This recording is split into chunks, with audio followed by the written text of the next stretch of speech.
नमस्कार। आज फिर से हम मराठों के साथ आपसे जुड़ रहे हैं और ये चौथा दिन है लगातार मराठों का। तो आइए आज जिस मुद्दे पर हम बात करने वाले हैं वो मुद्दा है कि किस प्रकार से औरंगजेब की कैद से निकल करके शिवाजी महाराज भाग जाते हैं। अभी हम उन्हें छत्रपति नहीं कह रहे हैं, तो इसका मतलब ये नहीं कि हम उन्हें नहीं कहेंगे, नहीं कहेंगे। कब कहेंगे? जब उनका राज्याभिषेक हो जाएगा, जब वो छत्रपति की उपाधि लेंगे। अभी तक उन्होंने छत्रपति की उपाधि नहीं ली है, यानी ये जो सन है 1666 तक, अभी तक 1666 तक उन्होंने छत्रपति की उपाधि नहीं ली है। छत्रपति की उपाधि वो तब लेते हैं जब वो अपना राज्याभिषेक कराते हैं, यानी अभी तक वो राजा नहीं बने हैं। ये बात ध्यान रखिएगा, ठीक है। वो मात्र एक जमींदार के पुत्र हैं जो किलों पर आक्रमण कर रहे हैं, जीत रहे हैं, अपनी शक्ति को बढ़ा रहे हैं, लेकिन अभी तक वो राजा नहीं है। अभी उन्होंने कहीं राज्याभिषेक नहीं करवाया है, ठीक है। तो पिछले वीडियो में जो हमने बातें की थी कि किस प्रकार से पुरंदर की संधि होती है, ठीक है। किस प्रकार से क्या होती है?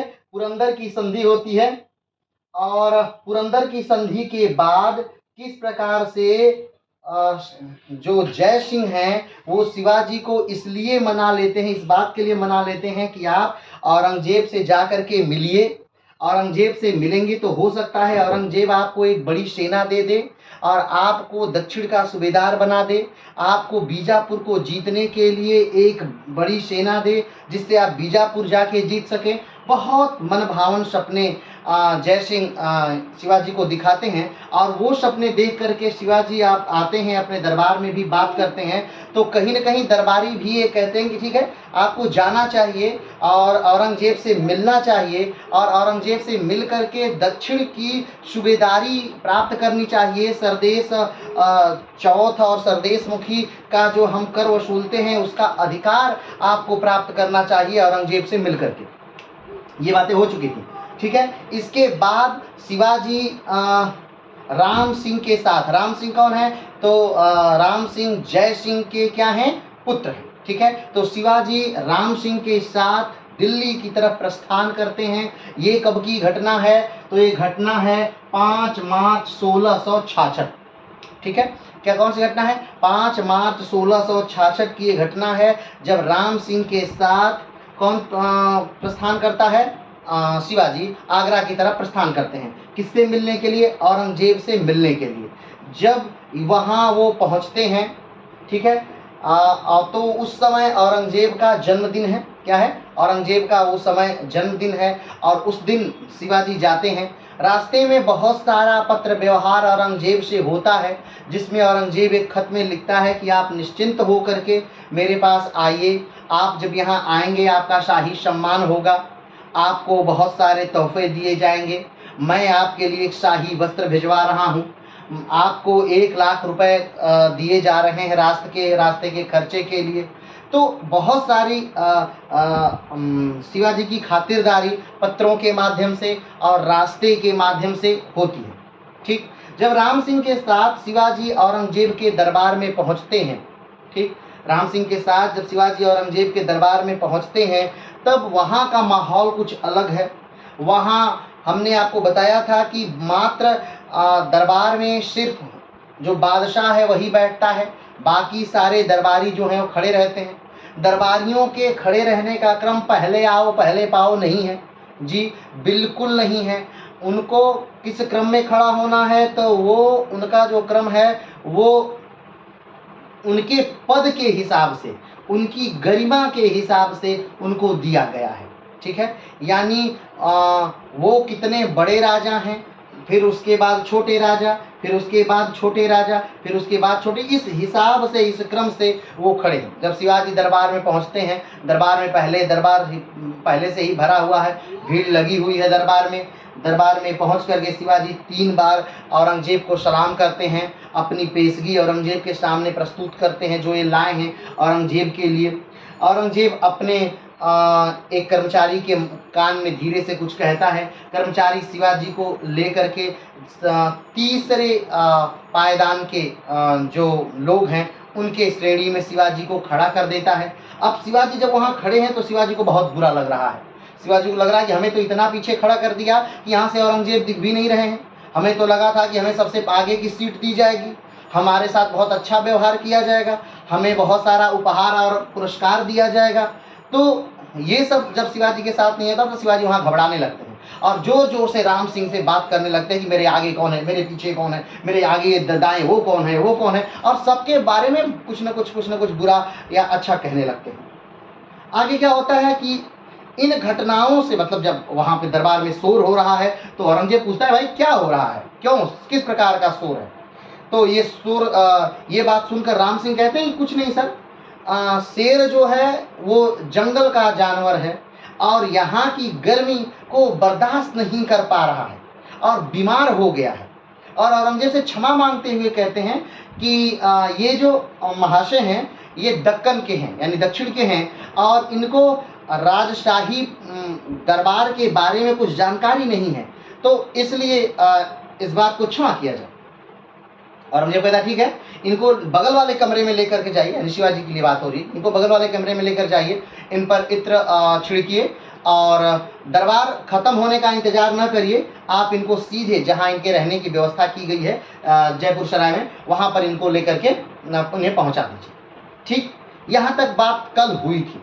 अब फिर दरबार खत्म होने का इंतजार नहीं किया जाता है और राम सिंह के नेतृत्व में और शिवाजी को उनके निवास यानी रहने वाले स्थान पर ठहराने के लिए भेज दिया जाता है।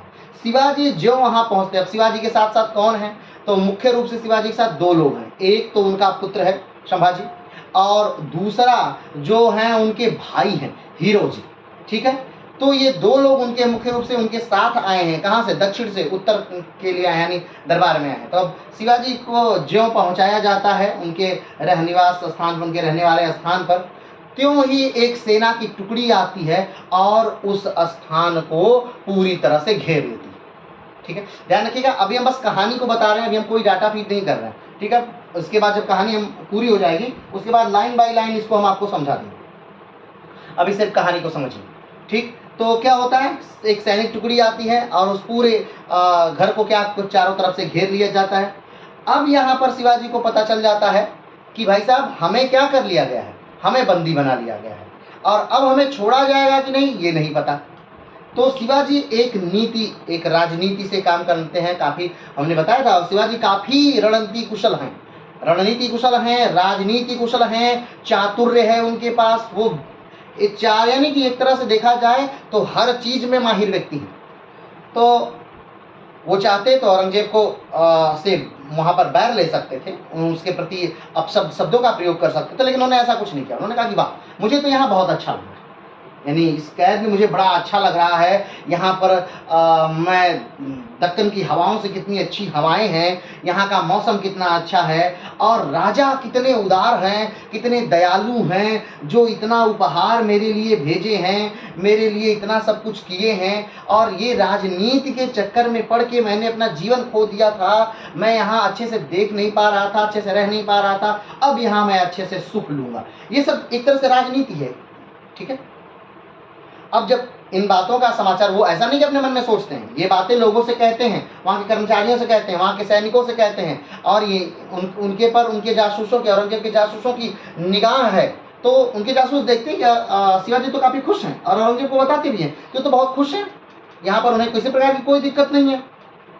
तो अब धीरे धीरे शिवाजी उसमें ढल रहे हैं, लेकिन अब औरंगजेब भी उनको फल भिजवा रहा है, उनको मिठाइयाँ भिजवा रहा है, यानी किसी भी प्रकार की उनकी सेवा में कोई कमी नहीं आ रही। ठीक, कुछ दिन बाद शिवाजी नाटक करते हैं कि वो बीमार पड़ गए। शिवाजी क्या पड़ गए हैं, बहुत ज़्यादा बीमार पड़ गए हैं, और इस बात से अब उन्हें क्या करना है, तो उन्हें फल और मिठाइयाँ जो किले के बाहर यानी घर के बाहर जो गरीब हैं ब्राह्मण, उनको देना है, जिससे ये परंपरा है। मान लियो इन्होंने बताया कि ये हमारे दक्षिण की परंपरा, हमारे दक्कन की परंपरा है कि जब आप बीमार पड़िए तो ब्राह्मणों को दान दीजिए और इससे आप क्या हो जाएंगे, ठीक हो जाएंगे। तो ये बात वो औरंगजेब को बताते हैं, यानी सूचना भिजवाते हैं, और वो दान देने के लिए उनको वहाँ से सामान आता है, आगरा सामान उनके स्थान पर आता है जहाँ पर वो रहते हैं, और उससे वो अपने हाथों से छू करके भेजते हैं। ठीक है। अब ध्यान दीजिए, एक तरफ से सामान आ रहा है, मिठाइयाँ आ रही हैं, फलों की टोकरियाँ आ रही हैं वहाँ पर शिवाजी के लिए, तो चेक हो रहा है। शुरू में खूब सैनिक चेक करते हैं, खूब जाते समय चेक करते हैं, आते समय चेक करते हैं, हर समय चेक होता है, ठीक है। लेकिन बाद में चेक होना क्या हो जाता है, बंद हो जाता है। और इसी बात का शिवाजी क्या कर रहे थे, इंतजार कर रहे थे कि ये जो सामान आ रहे हैं, जा रहे हैं, ये चेक होना क्या हो जाए, बंद हो जाए।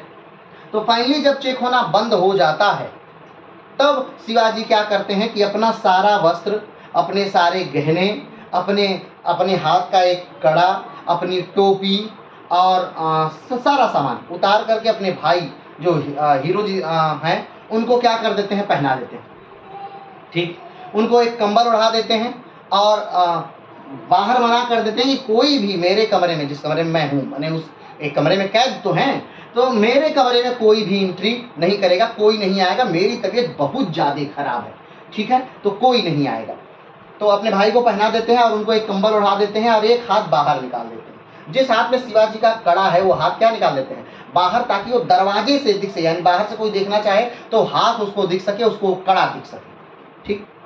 और इसके बाद वो एक फल की टोकरी में बैठते हैं और ये सारा जो प्लान है, और मतलब अब ऐसा तो है नहीं कि यहाँ से बस ये आकर के फल की टोकरी में बैठ के बाहर चले गए और उनको पूरा रास्ता पता है, वो चले जाएंगे, ऐसा नहीं है। ये सूचना मराठों को भी भेजी जाती है कि भाई साहब, शिवाजी इस दिन भागेंगे, ऐसे भागेंगे। तो अब आप सोच रहे हैं ये सारी सूचना कौन देता है, ये यानी शिवाजी को मदद कौन करता है, तो एक मुसलमान है जो कि शिवाजी की पूरी क्या करते हैं, मदद करते हैं, ठीक है। तो वहाँ पर मराठों को भी सूचना दी जाती है। तो शिवाजी को लेने के लिए शिवाजी के एक न्यायाधीश हैं, शिवाजी के राज्य के न्यायाधीश हैं, वो आते हैं और एक जगह धुआं जलाया जाता है, जिससे कि जब शिवाजी बाहर निकले तो उस धुएं को देखकर धुएं के पास आ सके। तो धुएं को देखकर उसके पास जाते हैं और वहीं पर उनके न्यायाधीश, शिवाजी के न्यायाधीश उनसे मिलते हैं। और वो नॉर्मल रास्ते से जा सकते थे, लेकिन नॉर्मल रास्ता वो नहीं पकड़ते, वो मथुरा वाला रास्ता पकड़ते हैं, फिर आगरा पकड़ते हैं, ठीक है, फिर पूरी जाते हैं, यानी घूम के आई। जहाँ पर वो सीधे जा सकते थे, नहीं, वो ऐसे ऐसे ऐसे ऐसे ऐसे करके आते हैं, ठीक है। क्यों? क्योंकि जब भी कोई किसी को ढूंढता है तो उस रास्ते पर ढूंढता है जो नॉर्मल रास्ता होता है, जिस पर कोई भाग सकता है, जिस पर कोई जा सकता है। लेकिन ऐसे रास्ते पर कोई नहीं जाता है जहाँ कोई जाएगा ही नहीं। वहाँ जाने के लिए कोई वहाँ क्यों जाएगा? जैसे उदाहरण के तौर पर, अगर मुझे उत्तर की तरफ जाना है तो मैं दक्षिण की तरफ पहले क्यों जाऊँगा? लेकिन शिवाजी ऐसा ही करते हैं, उनको जाना है उत्तर की तरफ, यानी उनको दक्षिण की तरफ जाना है तो पहले जाते हैं पश्चिम की तरफ। कहाँ जाते हैं? पश्चिम की तरफ, उसके बाद फिर दक्षिण की तरफ, फिर उसके बाद उत्तर की तरफ। इस प्रकार से वो अपने यहाँ पहुँचते हैं, ठीक है।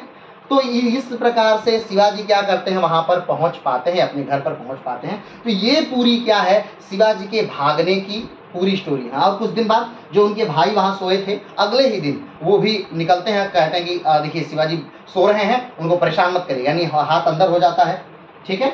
और वो उठ जाते हैं, अपने वेश में आते हैं, अपना कपड़ा पहनते हैं और कहते हैं कि ठीक है, हम थोड़ा सा आ रहे हैं बाहर से और शिवाजी अंदर है, कोई छेड़िएगा नहीं, कोई उन्हें परेशान मत करेगा। देखिए, शिवाजी को घर से बाहर न जाने की शिवाजी को अनुमति नहीं थी। हाँ, उनके ये भाई वगैरह जा सकते थे, तो वो लोग जाते थे। तो वो बोले कि ठीक है, शिवाजी को छेड़िएगा नहीं, मतलब अंदर कमरे में मत जाइएगा, परेशान मत करिएगा, बहुत बीमार है। और वो घर से बाहर निकल जाते हैं और वो भी वहाँ से निकल के क्या हो जाते हैं, भाग जाते हैं, ठीक है। तो शिवाजी पहले कहाँ जाएंगे, बनारस जाएंगे और वहाँ पर वो अपनी दाढ़ी और मूछें कटवाएंगे, सन्यासी का वेश धारण करेंगे और उसके बाद वहाँ से वो फिर अपने यहाँ जाते हैं। और जब जाते हैं, अपनी माँ से मिलते हैं, तो फिर एक बड़ा ही अनोखा दृश्य वहाँ पर उपस्थित होता है। तो उन सारी बातों के बारे में हम बात करेंगे। तो आइए सबसे पहले हम शुरू करते हैं। पहले शिवाजी का जो जन्म के विषय में है, दो डेट हैं। एक 19 फरवरी 1630 माना जाता है कि उनका जन्म हुआ था और दूसरा 20 अप्रैल 1627। ये दो डेट हैं कि शिवाजी का जन्म इन दो डेटों में हुआ था। अलग अलग किताबों में ये अलग अलग डेट क्या हुए हैं, दिए हुए हैं, ठीक है। तो अब यहाँ पर हम देखेंगे कि 5 मार्च 1666 को औरंगजेब से मिलने जाते हैं, कौन? शिवाजी, ठीक है। और दिसंबर 1666 में वो अपने घर पहुंचते हैं, यानी कि लगभग 1 साल उनका पूरा इस अभियान के दौरान बर्बाद होता है। आइए शुरू करते हैं। राम सिंह को हुक्म हुआ कि वो शिवाजी को आगरा शहर से बाहर, ठीक, आते राम सिंह को हुक्म हुआ कि वो शिवाजी को आगरा शहर से बाहर जयपुर सराय में ठहराया जाए। शिवाजी जैसे ही अपने निवास स्थान पहुंचे तभी वहां सैनिकों की एक टुकड़ी पहुंची और पूरे भवन को घेर लिया।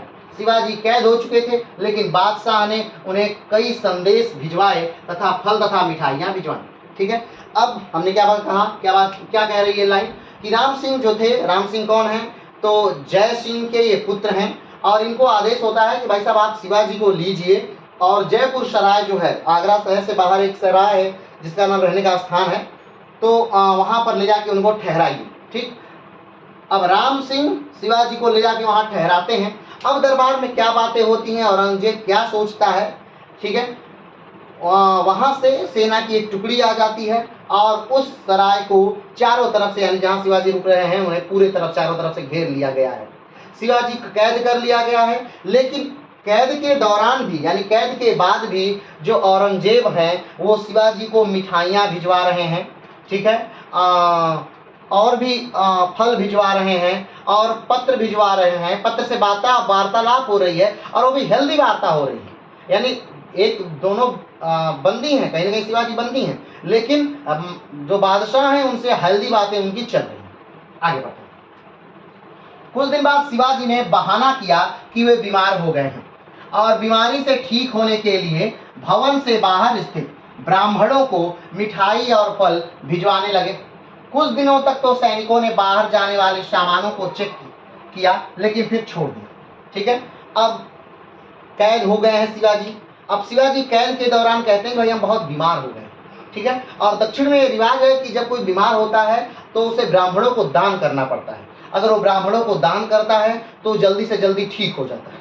तो अब इसके लिए उनके पास मिठाइयाँ और फल आ रहे हैं और उनको वो अपने हाथों से छू करके बाहर स्थित ब्राह्मणों को, जो किले से बाहर लोग हैं, जहाँ पर कैद है उससे बाहर जो ब्राह्मण है, गरीब ब्राह्मण है, उनके में वो उनको बांटने के लिए वो भेजा जाता है। ठीक है, तो शुरू में जब वो टोकरियां आ रही हैं और ये छू करके यहाँ से भेज रहे हैं तो सैनिक काफ़ी चेक कर रहे हैं, लेकिन आप देखते हैं कोई भी चीज़ जब लगातार होने लगती है, रेगुलर होने लगती है, तो हाँ धीरे धीरे निष्क्रियता आने लगती है। तो वो निष्क्रियता सैनिकों में भी आती है। फिर सैनिक चेक करना बंद कर देते हैं कि अच्छा टोकरी में क्या जा रहा है, अरे फल होगा, सब्जियां, फल होंगी, मिठाइयाँ होंगी, यही सब चीज़ें होंगी और कुछ तो जा नहीं रहा है। ठीक है, तो लेकिन ठीक है, तो शुरू में चेक होता है, लेकिन बाद में चेक होना क्या हो जाता है, बंद हो जाता है। अगली लाइन क्या कह रही है, 19 अगस्त 1666 को शिवाजी ने बाहर स्थित सैनिकों को वहां की किसी भी अंदर आने जाने को बहुत बीमार हूं। ठीक है, शिवाजी ने कहा, कब की बात है ये, 19 अगस्त की बात। कब की बात है, 19 अगस्त, ध्यान रखिएगा।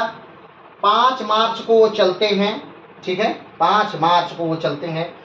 अप्रैल, मई, जून, जुलाई, अगस्त, अगस्त में वो कहाँ है, कैद में है। कहाँ पर है, कैद में है। ठीक, सितंबर, अक्टूबर, नवंबर, दिसंबर, दिसंबर में क्या होता है, वो पहुंच जाते हैं। ठीक है, कहाँ, अपने घर। तो 19 अगस्त 1666 को शिवाजी अपने जिस रूम में कैद है, नजरबंद है, ध्यान रखिएगा वो जेल में नहीं है, पहली बात है ध्यान रखिएगा, शिवाजी किसी जेल में नहीं बंद हैं, बल्कि उन्हें एक घर में नजरबंद किया गया है। नजरबंद करने का मतलब होता है कि आपको किसी घर में रख दिया गया है, आप अपनी दैनिक क्रियाएं कर सकते हैं, आप पढ़ सकते हैं, लिख सकते हैं, टीवी देख सकते हैं, वगैरह वगैरह चीजें कर सकते हैं, लेकिन आपको घर से बाहर जाने का अधिकार नहीं है, ये अधिकार आपको नहीं है। बात समझ रहे हैं ना। तो 19 अगस्त 1666 को शिवाजी जो उनके कमरे के बाहर स्थित जो सैनिक हैं उनसे कह देते हैं कि देखिए मेरे कमरे में सख्त निर्देश है कि किसी को भेजिएगा नहीं, क्योंकि मैं बहुत बीमार हूँ और मैं बहुत परेशान हूँ, तो किसी को नहीं भेजना है और जब तक मैं ना कहूँ। ठीक, अब इस दौरान क्लियर हो गया, बहुत बीमार हूँ। शिवाजी के सौतेले भाई हीरोजी फरजान, जिनकी शक्ल शिवाजी से मिलती थी, उन्होंने शिवाजी के सारे आभूषण पहन लिए। ठीक है, शिवाजी के एक सौतेले भाई हैं, उनका क्या नाम है, हीरोजी फरजान। ठीक, वो क्या कर लिए, शिवाजी के सारे आभूषण पहन लिए और एक कंबल ओढ़कर सारे शरीर को ढक कर एक हाथ बाहर निकालकर सो गए, जिस हाथ में शिवाजी का कड़ा था, यानी जिस हाथ। तो अब यहाँ पर क्या हो रहा है, ध्यान से समझिएगा। शिवाजी के एक सौतेले भाई हैं, क्या नाम है उनका, हीरोजी फरजान।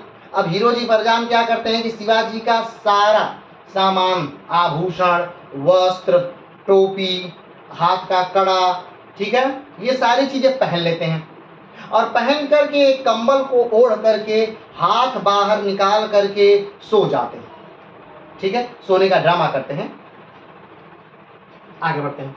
शिवाजी और उनके पुत्र संभाजी फलों की टोकरी में बैठे और बांस के सहारे कहार अंदर से बाहर लाए। ठीक, अब जो टोकरी आई थी कि किसकी, फलों की, उसमें से फल निकाल दिया गया। ठीक है, और उसमें क्या हुए, ये दोनों लोग संभाजी और शिवाजी दोनों लोग टोकरी में क्या कर दिया, अलग अलग टोकरी में बैठ गए और ऊपर से फल और मिठाइयाँ क्या कर दी गई, रख दी गई। इनके बैठने के बाद ऊपर से फल और मिठाइयाँ रख दी गई और कहार उसको उठाए। अब देखिए ये प्लान के तहत है कि अब जैसे कि कहार वहाँ है तो कहार उठाएंगे तो उन्हें पता तो चल ही जाएगा कि भाई ये उतना वेट तो था नहीं, उतना भारी तो था नहीं, इतना भारी कैसे हो गया। लेकिन ये पहले से उन्हें पता है कि आपको किसको उठाना है, तो फला फला व्यक्ति को उठाना है, तो इसलिए मजबूत कहार है और टोकरियां भी मजबूत लाई गई हैं। आज ध्यान दीजिएगा, मतलब कि आज सारी चीजें व्यवस्था से की गई हैं। ऐसा नहीं कि एक ऐसा व्यक्ति उठा रहा जिसको पता ना हो, और ऐसा नहीं कि वो टोकरी जा रही है और रास्ते में टूट करके गिर जाए और पता चले कि इसमें तो आदमी बैठा है, तो ऐसा नहीं है। उस दिन टोकरी मजबूत है, उस दिन जो है वो सूचना पहुंचा दी गई है मराठों का व्यक्ति आकर के इंतजार कर रहा है बाहर। ठीक, टोकरी मजबूत बनाई गई है, मजबूत टोकरी को उठाने के लिए मजबूत हाथ आरिकहार रखे गए हैं और ये पूरा जो प्लान कर रहा है एक मुसलमान है। ठीक है, आगे बढ़ते हैं। अंदर बाहर लाए। शिवाजी आगरा से भागकर 6 मील दूर गांव पहुंचे जिसमें उनके न्यायाधीश नीरजीराव इंतजार कर रहे थे। शिवाजी के न्यायाधीश जो उनके राज्य में, उनके साम्राज्य में न्यायाधीश हैं, क्या नाम है, नीरजीराव। वो क्या कर रहे थे, 6 मील दूर एक गांव में इंतजार कर रहे थे। तो कैसे पता चला शिवाजी को कि वो उस गांव में है। ठीक है, पहले से वार्ता हुई है और आग का गोला जलाया गया ताकि धुआं देखकर वो पहुंचे। ठीक है, इंतजार कर रहे थे। अगले दिन हीरोजी फरजान भी वहां से निकलकर भाग गए। अब हीरोजी फरजान, जब ये पता चला कि भाई साहब 12-14 घंटे हो गए, 20 घंटे हो गए, तब हीरोजी फरजान धीरे सा उठे, जो शिवाजी का भेष बनाकर लेटे हुए थे, वो धीरे सा उठे, कंबल हटाए, अपना सारा वस्त्र, शिवाजी का जो पहना हुआ सारा वस्त्र था, आभूषण था, वो निकाल के रखे, बांध के हटाए और अपने सारे वस्त्र और आभूषण को क्या कर लिए, पहन लिए। ठीक, और फिर उस रूम से बाहर निकले और कही देखिए शिवाजी बहुत बीमार है, अंदर लेटे हुए हैं और उन कोई भी रूम के अंदर नहीं जाएगा, बाहर नहीं जाएगा, और खुद स्वयं रूम से बाहर निकल करके चले जाते हैं और वो भी भाग जाते हैं। जब यहाँ पर जो कर्मचारी हैं, जो सैनिक हैं, देखते हैं कि 2 दिन तक 3 दिन तक कोई अंदर हलचल ही नहीं हो रही, किसी प्रकार की कोई हलचल नहीं हो रही। जब देखिए किसी प्रकार की कोई हलचल नहीं हो रही है, तब वो अंदर जाते हैं तो देखते हैं अंदर कोई है ही नहीं, न शिवाजी हैं, न उनके पुत्र संभाजी हैं और न हीरोजी हैं। तब उन्हें लगता है कि भाई कहीं बात क्या हुई, वो भाग गए। चलिए आगे बढ़ते हैं। जब सैनिकों ने देखा कि बिस्तर पर कोई नहीं है, तब उन्होंने इसकी सूचना फलात खां को पहुंचाई। किसको पहुंचाई, फलात खां। अब फलात खां को सूचना क्यों पहुंचाई, क्योंकि फलात खां ही वो व्यक्ति हैं जिनको शिवाजी की जिम्मेदारी दी गई थी कि आप शिवाजी को ले जाइए, खाने की, पीने की, रहने की, इनको ना भागने की, हर प्रकार की जिम्मेदारी जो है ये आपको दी जाती है। बात समझ रहे हैं ना, हर प्रकार की जिम्मेदारी किसको दी जाती है, आपको दी जाती है। और शिवाजी को ध्यान से रखिएगा, ये सारी जिम्मेदारी किसके पास है, फलात खां के पास है। अब फलात खां बहुत घबरा गया, वो दौड़ के जाता है औरंगजेब के पास और सारी घटना बताता है। औरंगजेब अपने सर को हाथ से पकड़ लेता है और बहुत अफसोस में जाता है। आगे बढ़ते हैं। शिवाजी सबसे पहले आगरा से मथुरा गए। आगरा से कहाँ जा रहे हैं शिवाजी, मथुरा जा रहे हैं। अब इसको थोड़ा सा मैप से देखेंगे। ठीक है, अब ध्यान दीजिएगा, यहाँ है आगरा। ठीक है, कहाँ है आगरा, यहाँ पर आप देख रहे हैं आगरा है। ठीक, और यहाँ है मथुरा। यहाँ देखिए ये आगरा है, ठीक है, और ये है मथुरा। ये नीचे वाला जो है आगरा है, ये ऊपर वाला मथुरा है। अब शिवाजी को भागना है, तो सबसे पहले उनको भागना है तो उनको ऐसे, अगर इधर से आ सकते हैं, वो यहाँ से ऐसे आ सकते हैं यहाँ। ठीक है, महाराष्ट्र में उनको आना है तो ये ऐसे आ सकते हैं, लेकिन नहीं, वो ऐसे नहीं आ रहे हैं, वो एकदम ऐसे नहीं आ रहे हैं। वो सबसे पहले आगरा से जा रहे हैं ऊपर की तरफ, मथुरा। ठीक है, अब फिर मथुरा से वो कहाँ जाएंगे, अब वो मथुरा से आएंगे वाराणसी। ठीक है, मथुरा से कहाँ आएंगे वो? मथुरा से बनारस। अब देखिए बनारस कहाँ है? ये है वाराणसी। तो आगरा से गए मथुरा, अब मथुरा से आए बनारस। ठीक, शिवाजी को आना कहाँ है? शिवाजी को आगरा से भाग करके यहाँ आ जाना है महाराष्ट्र में। ठीक है, लेकिन वो महाराष्ट्र भाग कर नहीं आ रहे हैं।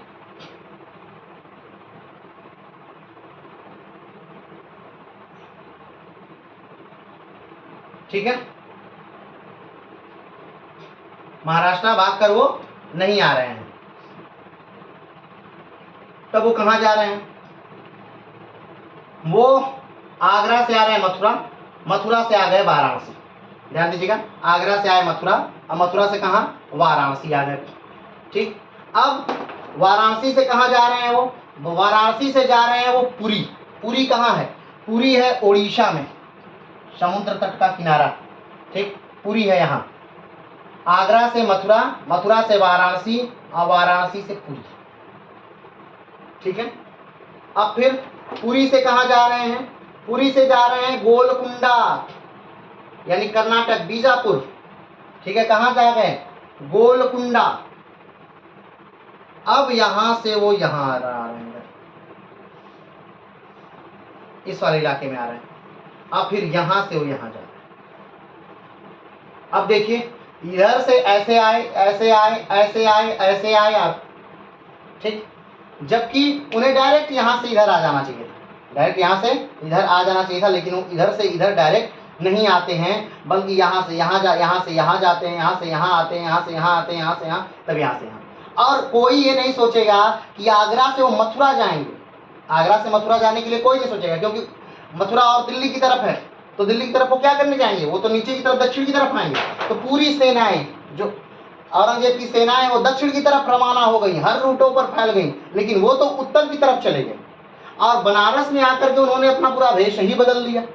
तो इस प्रकार से उन्हें थोड़ा पकड़ना मुश्किल हो गया। क्यों? क्योंकि ये उन्होंने बुद्धि से कार्य किया है। यहाँ पर उन्होंने क्या किया है? काफी ज्यादा बुद्धि से यहाँ पर कार्य किया है, इसलिए शिवाजी को कोई रास्ते में पकड़ नहीं पाता है। वो भागने में क्या होते हैं? सफल होते हैं। ठीक है, शिवाजी पहले आगरा आए, आगरा से मथुरा आए, मथुरा से बनारस आए, बनारस से पुरी आए, पुरी से गोलकुंडा आए, गोलकुंडा से महाराष्ट्र आ गए। क्लियर हो गया? शिवाजी अपने बाल, दाढ़ी, मूछ मुड़वा दिए और सन्यासी का वेश धारण कर लिया। ठीक है, अब जैसे कि लोगों को पता है, क्या पता है? कि एक आदमी है और एक बच्चा है। ठीक, एक आदमी है और एक बच्चा है, यानी कुल 2 लोग हैं। और वैसे तो 3 लोग हैं, तो 2 बड़े आदमी, एक बच्चा। तो एक बच्चे को देखकर भी लोग पहचान लेंगे, तो बच्चे को एक जगह रख दिया जाता है। बच्चे क्या कर दिया जाता है? एक जगह रख दिया जाता है, कहते हैं अभी रुकिए, पहले पहुंचने दीजिए, उसके बाद फिर हम आपको ले जाएंगे। तो पूरा पहले तो रूप, दूसरे रंग, तीसरा रास्ता और पहचान, सब कुछ बदल दी गई। क्या करने के लिए? पहुंचने के लिए, यानी कि दक्षिण में सही सलामत पहुंचने के लिए पूरा सब कुछ बदल दिया गया। और यहाँ पर औरंगजेब जो है वो पूरी ताकत लगा देता है, पूरी फौज लगा देता है कि कैसे भी करके शिवाजी पकड़े जाने चाहिए, भाग लेना। चलिए आगे बढ़ते हैं। शिवाजी को निकलने में जिसने मदद की वह एक मुसलमान था, जिनका नाम था मदारी मेहतर। ठीक है, मदारी मेहतर हैं, इनका नाम याद रखिएगा, मदारी मेहतर। मदारी मेहतर है जो शिवाजी को क्या करते हैं? भागने में मदद करते हैं, मदारी मेहतर। आगे बढ़ते हैं। शिवाजी ने रायगढ़ में अपने महल के ठीक सामने एक मस्जिद का निर्माण करवाया था। अब यहाँ पर बात थोड़ी सी हम अलग कर लेते हैं कि कहीं न कहीं शिवाजी को हिंदू धर्म का संरक्षक बताया जाता है। ये बताया जाता है कि मुसलमानों के कट्टर विरोधी थे, वो मुसलमानों को बहुत मुसलमानों को देखकर बहुत जलते थे, मुसलमान उनके बहुत ज़्यादा दुश्मन थे, मुसलमान से वो ये वो मतलब दुनिया भर की। जब शिवाजी का नाम आता है तो उन्हें कहीं न कहीं बदनाम पूरी तरह से किया जाता है, लेकिन ऐसा नहीं है। हम फिर से बता दें, उस समय कहीं भी सांप्रदायवाद या धर्म का अलग उस प्रकार का रूपरेखा नहीं, धर्म के अनुसार ये लड़ाइयाँ नहीं हो रही, धर्म के अनुसार ये चीज़ें नहीं हो रही। ठीक, यहाँ पर एक मुसलमान उनको बचा रहा है। मुसलमान क्या कर रहा है? बचा रहा है। और शिवाजी स्वयं अपने दुर्ग, यानी उनका जो महल है रायगढ़ के ठीक सामने मस्जिद का निर्माण करते हैं। तो यहाँ पर ये पता चलता है कि नहीं, शिवाजी कहीं हिंदू और मुस्लिम में कोई भेद नहीं कर रहे हैं, धर्म के से उनका कोई लेना देना नहीं है, वो धर्म के कोई ठेकेदार नहीं बने बैठे हैं। ठीक है, तो ये बात यहाँ इंपॉर्टेंट है। तो जो उनको बचाने वाला है वो कौन है? मदारी मेहतर एक मुसलमान है, और शिवाजी स्वयं अपने रायगढ़ महल के ठीक सामने एक मस्जिद बनवाते हैं। ये बात ध्यान रखिएगा, शिवाजी ठीक अपने रायगढ़ सामने किले के सामने एक मस्जिद का निर्माण करवाते हैं। अगला देखिए, अगला भी उदाहरण उसी का है। सिपाहियों को सख्त निर्देश था कि किसी भी अभियान में मुसलमान महिलाओं पर अत्याचार ना करें। शिवाजी ने अपने सिपाहियों को क्या कर दिया? सख्त निर्देश दिया था कि अगर आप कोई अभियान कर रहे हैं, कोई युद्ध कर रहे हैं, कोई लड़ाई कर रहे हैं, तो आप किसी भी मुसलमान महिला को आप छेड़ेंगे नहीं, परेशान नहीं करेंगे, और ऐसा अगर करेंगे तो आपको सख्त से सख्त सजा दी जाएगी, दंड दिया जाएगा। तो ये बातें भी ध्यान रखने वाली बातें। तो ये बातें लोग भूल जाते हैं। ये बातें जो हैं कि भाई साहब उस समय धर्म का, संप्रदाय का, जातीय का युद्ध नहीं हो रहा था। उस समय युद्ध जो था वो शासन सत्ता पाने का था। उस समय युद्ध जो था अपना राज्य विस्तार करने का था। उस समय युद्ध जो था वो कहीं न कहीं अपनी राजनीतिक स्थिति मजबूत करने की थी, धर्म का कोई युद्ध नहीं था। ठीक, आगे बढ़ते हैं। अफजल खां मारने वाला है, यह जानकारी भी शिवाजी को एक मुसलमान ने ही दी थी, जिसका नाम रुस्तमे जमान था। ये कई बार परीक्षाओं में पूछा गया है कि अफजल खान शिवाजी को मारेगा। ये बात शिवाजी को किसने बताई थी? तो ये बात शिवाजी को रुस्तमे जमान ने बताई थी, जो एक क्या है? मुसलमान है। ध्यान से देखिएगा, यहाँ पर शिवाजी को औरंगजेब की कैद से बचाने वाला व्यक्ति जो है मदारी मेहतर मुसलमान है। शिवाजी स्वयं अपने किले के सामने एक मस्जिद का निर्माण करते हैं। शिवाजी स्वयं अपने सिपाहियों से कहते हैं कि जब भी आक्रमण हो, जब भी कोई चीज हो, तो किसी भी मुस्लिम महिला पर को आप अत्याचार नहीं करेंगे, किसी प्रकार का उसका शोषण नहीं करेंगे। जब अफजल खान शिवाजी को मारने आता है, तब शिवाजी को बचाने वाला, यानी जो शिवाजी को सही बात बता देता है, वो रुस्तमे जमान है। आगे देखिए, तो अफजल खां के सलाहकार भी हिंदू था, जिसका नाम कृष्ण जी मूर्ति भास्कर है, जो एक दूत के रूप में आता है किसके पास? शिवाजी के पास। जो सलाहकार है किसका? अफजल खान का। वो क्या है? एक हिंदू है, एक मराठा है, कृष्ण मूर्ति भास्कर। ठीक, तो ये चीजें कहीं न कहीं क्या बताती हैं कि यहाँ पर, और शिवाजी के जो सबसे बड़े नौसेना अधिकारी हैं वो सब क्या है? मुसलमान हैं। शिवाजी की सेना में बहुत सारे मुसलमान हैं। तो ये चीजें कहीं न कहीं ये बताती हैं कि यहाँ पर कोई धर्म का युद्ध नहीं था, कोई जाति का युद्ध नहीं था। ये बाद में लोगों ने इसे धर्म और जाति में परिवर्तित कर दिया, उस समय नहीं था। आगे बढ़ते हैं। 9 मार्च 1668 को औरंगजेब और शिवाजी के मध्य संधि हुई। ठीक है, अब देखिए शिवाजी क्या हो गए? भाग कर चले आए हैं। कहाँ पर? अपने स्थान पर भाग के चले आए हैं। तो 9 मार्च 1668 में औरंगजेब और शिवाजी में, अब शिवाजी फिर से औरंगजेब को परेशान करना शुरू कर दिए हैं। ठीक है, फिर से चीज़ों को जीतना शुरू कर दिए हैं, फिर से औरंगजेब की को क्षति पहुंचाना शुरू कर दिए हैं, उसके अधिकारियों को लूटना शुरू कर दिए हैं, उसके चीज़ों को कहीं न कहीं ध्वस्त कर रहे हैं। तो औरंगजेब संधि करने पर मजबूर होता है, और ये संधि कौन करवाता है? तो यशवंत सिंह नामक एक सेनापति हैं औरंगजेब के, वो ये संधि करवाते हैं। और कब होती है संधि? तो 9 मार्च 1668 में। कब होती है? 9 मार्च 1668 में औरंगजेब और शिवाजी के मध्य क्या हो रही है? संधि हो रही है। संधि हुई। इस संधि के तहत औरंगजेब ने शिवाजी को मराठा साम्राज्य का शासक मान लिया। मराठा साम्राज्य का क्या मान लिया? शासक मान लिया। किसने? औरंगजेब ने। किसको? शिवाजी को। औरंगजेब ने 9 मार्च 1668 को जो संधि हुई शिवाजी से, उसके तहत शिवाजी को मराठा साम्राज्य का क्या मान लिया? राजा मान लिया। यानी मराठा साम्राज्य के आप क्या हैं? वारिस हैं, मराठा साम्राज्य के शासक हैं आप, इनको मान लिया। तो आप पूछेंगे कि सर फिर इससे पहले औरंगजेब शिवाजी को क्या मानता था? कुछ नहीं मानता था। औरंगजेब का मानना था कि शिवाजी जो है पहाड़ी चूहा, बार बार कभी भी उनके नाम से या राजा के नाम से संबोधित नहीं करता था। औरंगजेब हमेशा शिवाजी को पहाड़ी चूहा कहा करता था कि वो आता है, काटता है, और जिस प्रकार वो बिल में भाग जाता है, उसी प्रकार और शिवाजी आते हैं, लोगों को मारते हैं, काटते हैं, और कहीं जाके जंगलों में छुप जाते हैं, पहाड़ों में छुप जाते हैं। तो शिवाजी को हमेशा पहाड़ी चूहा कहा करता था।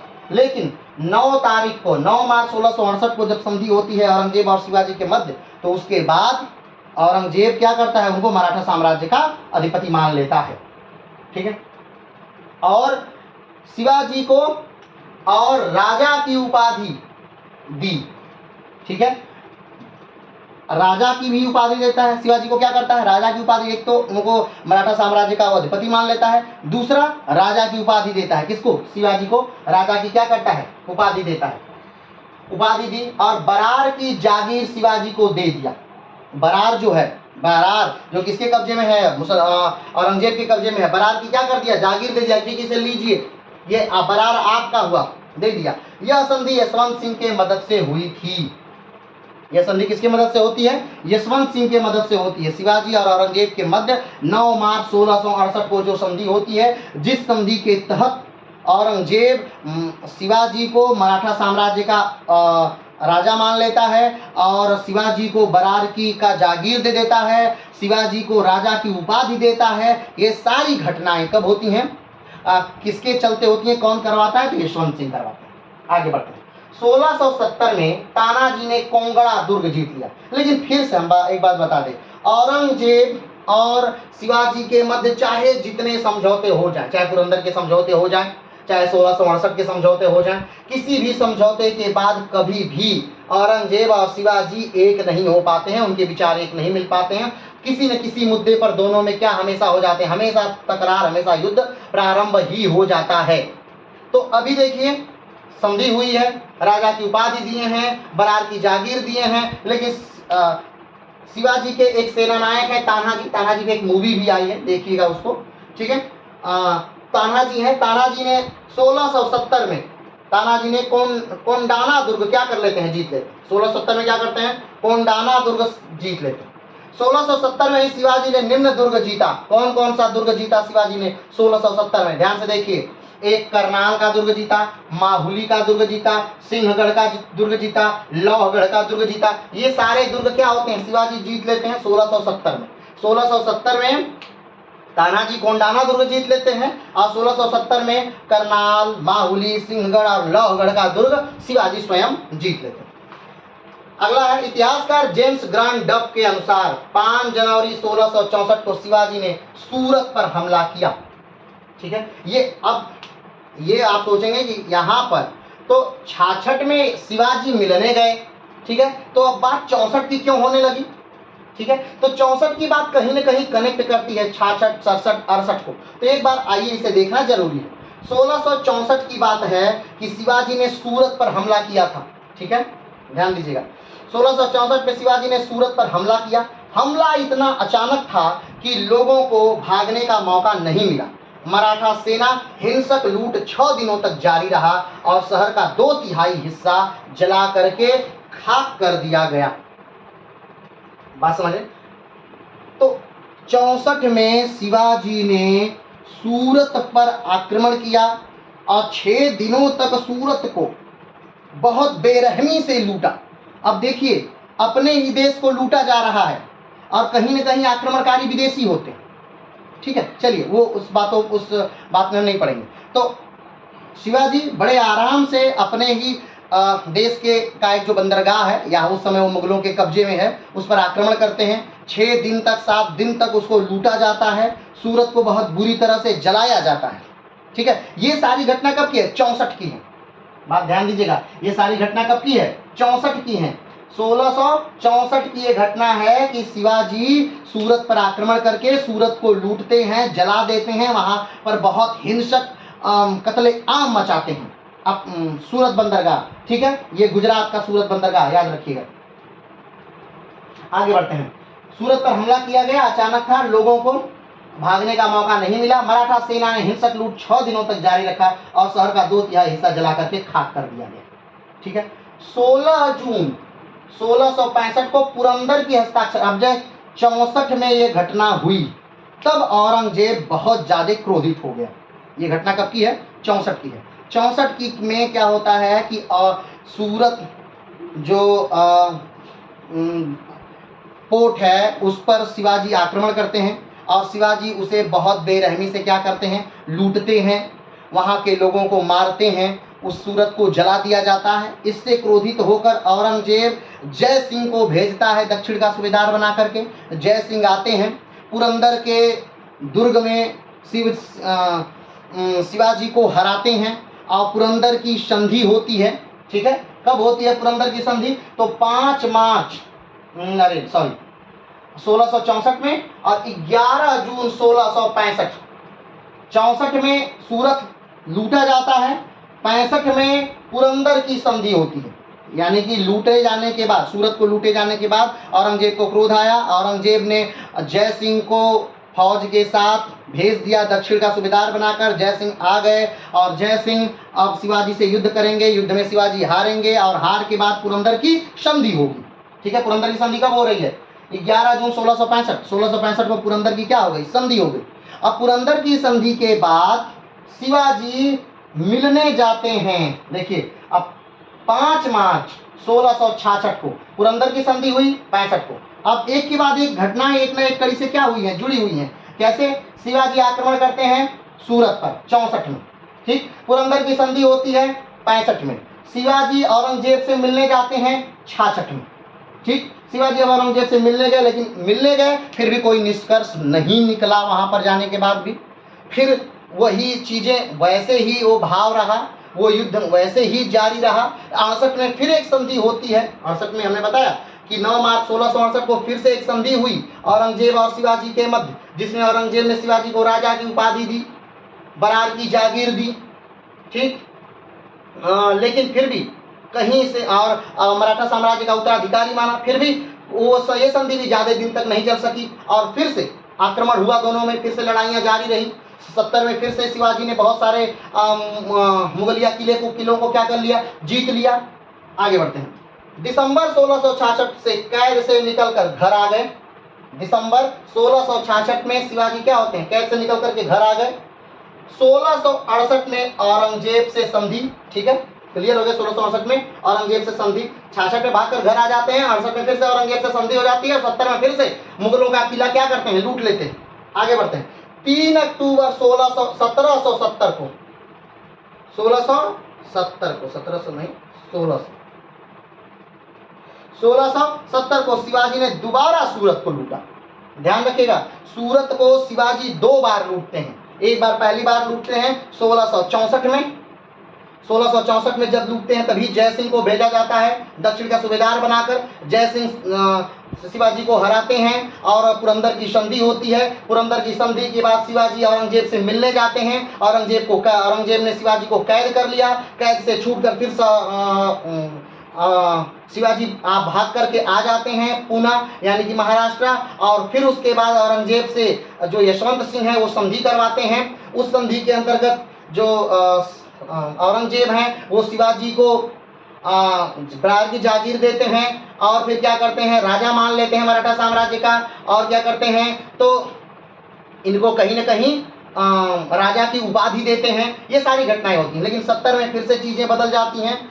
जो तानाजी हैं, तानाजी एक कोंडाना किला जो है, कोंडाना किला लूट लेते हैं और 70 में ही शिवाजी फिर से करनाल, माहुली, सिंहगढ़ और लाहौगढ़ लूट लेते हैं। ठीक, फिर इसके बाद 1670 को शिवाजी दोबारा सूरत को क्या करते हैं? फिर से लूटते हैं। अब औरंगजेब के और शिवाजी के मध्य एक घोर तकरार का समय है। कब का? क्या तकरार का समय?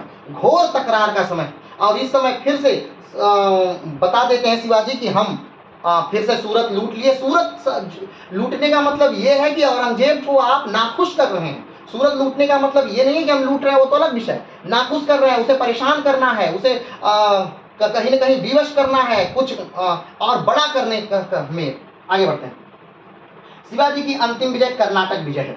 शिवाजी के जीवन का जो अंतिम विजय है, कौन सा विजय है? कर्नाटक विजय है। शिवाजी की सबसे पूर्वी विजय जिंजी थी। शिवाजी के जो पूरा मैप है, मैप में आप देखेंगे तो जिंजी सबसे किनारे क्या है? जिंजी है। तो जिंजी जो कर्नाटक राज्य में पड़ता है, उसको क्या करते हैं? शिवाजी जीतते हैं। वहां पर कौन है जिंजी में? तो जिंजी में शिवाजी के ही रिश्तेदार हैं। शिवाजी के ही कहीं न कहीं सौतेले भाई बहन वहां पर जिंजी में रहते हैं। तो ये बीजापुर की सहायता लेते हैं। कौन? शिवाजी बीजापुर की सहायता लेकर के अपने ही रिश्तेदारों भाई बहनों पर जिंजी में आक्रमण करते हैं और अपने साम्राज्य का सबसे पूर्वी भाग क्या कर लेते हैं, जीतते हैं। ठीक है, आगे बढ़ते हैं। लेकिन हाँ, बीजापुर से सहयोग लेकर के फिर बीजापुर को उसमें कुछ हिस्सेदारी नहीं दी जाती है, ध्यान रखिएगा। तो फिर बीजापुर भी इनका क्या हो जाता है, दुश्मन है कहीं ना कहीं। आगे बढ़ते हैं। 3 अक्टूबर 1670 को शिवाजी दोबारा सूरत को लूटा। शिवाजी की अंतिम विजय कर्नाटक विजय थी। शिवाजी ने सबसे पूर्वी विजय जिंजी थी, जो कर्नाटक राज्य में ही पड़ता था। शिवाजी ने गोलकुंडा के राजा कुली कुतुब शाह से मदद से 1768 में शिवाजी जिंजी को जीत लिया और जिंजी को अपना पूर्वी केंद्र बनाया। ठीक है, कुली कुतुब शाह जो हैं उनकी मदद लेकर के जिंजी को पर क्या करते हैं, आक्रमण करते हैं, जिंजी को जीत लेते हैं। लेकिन जिंजी को जीतने के बाद कुली कुतुब शाह या बीजापुर को ये कोई उसमें हिस्सेदारी नहीं देते हैं। अब इससे बीजापुर फिर नाराज हो जाएगा और उसकी नाराजगी फिर कहीं ना कहीं शिवाजी को क्या करनी पड़ेगी, झेलनी पड़ेगी। तो अभी ध्यान दीजिए, यहाँ पर कहाँ आपको हिंदू और मुसलमान का कोई युद्ध दिख रहा है। यहाँ पर शिवाजी कुली कुतुब शाह की मदद ले रहे हैं। ठीक है, यहाँ पर शिवाजी मस्जिद अपने घर के सामने बनवा रहे हैं। यहाँ पर शिवाजी एक मुसलमान का सहायता लेकर के वो भाग करके निकल रहे हैं औरंगजेब के किले से। यहाँ पर शिवाजी को एक मुसलमान बता रहा है कि आपको अफजल खां मारने वाला है। तो यहाँ पर कहीं भी शिवाजी की जब पूरा मराठा भी हम पढ़ेंगे तो आप देखेंगे कि कहीं भी एक जगह भी आपको ऐसा नहीं लगेगा कहीं भी हिंदू और मुसलमान का कोई युद्ध। लेकिन आने वाले समय में लोग इसको ऐसा बना देंगे कि ऐसा लगता है कि जो इतिहास नहीं पढ़े हैं ऐसा लगता है उनको कि ये पूरा हिंदू और मुसलमान का युद्ध, लेकिन ऐसा कहीं कुछ नहीं है। तो आज की जो क्लास रही इसका पूरा निचोड़ क्या रहा कि किस प्रकार से शिवाजी को जय सिंह ने आगरा भेजा। शिवाजी जय सिंह के कहने से आगरा आए।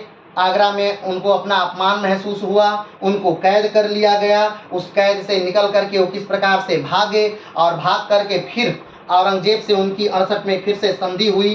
फिर से संधि उनकी टूटी। 70 में फिर से उन्होंने बहुत सारे औरंगजेब के दुर्गों को लूटा और 70 में फिर से उन्होंने सूरत को क्या किया, लूटा। पहली बार सूरत को उन्होंने 64 में लूटा था और 64 के लूट के बाद जय सिंह से उनका युद्ध हुआ था, पुरंदर की संधि हुई थी और उसके बाद फिर उन्होंने 70 में लूटा था। ठीक है, किस प्रकार से शिवाजी का जो सबसे पूर्वी छोर है वो जिंजी था। ठीक है, और किस प्रकार से शिवाजी ने जिंजी को जीता, जो कहीं ना कहीं मराठों का ही एक अंग था, मराठों का ही भाग था। उन्हीं को हरा करके तो बीजापुर के राजा की मदद से जिंजी को किस प्रकार से जीतते हैं।